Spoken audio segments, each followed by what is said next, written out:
कराची में मुस्तफ़ा आमिर कत्ल केस के मरकजी मुलजिम अरमगान का मनी लॉन्ड्रिंग मुकदमे में 5 रोज़ा जिस्मानी रिमांड मंजूर कर लिया गया। FIA की जानिब से रिमांड मांगा गया था। मजीद जानते हैं डॉन न्यूज़ के नुमाइंदे शफी बलोच से। जी शफी बलोच, मुकदमे से मुतालिक मजीद क्या अपडेट है?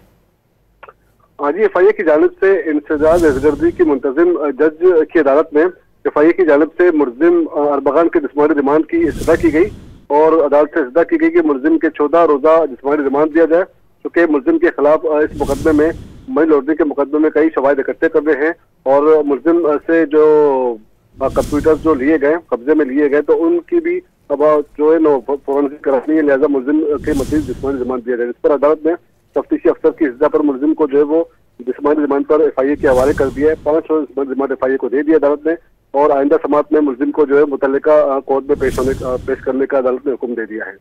जी शफी बलोच अपडेट कर रहे थे, आपका बहुत शुक्रिया।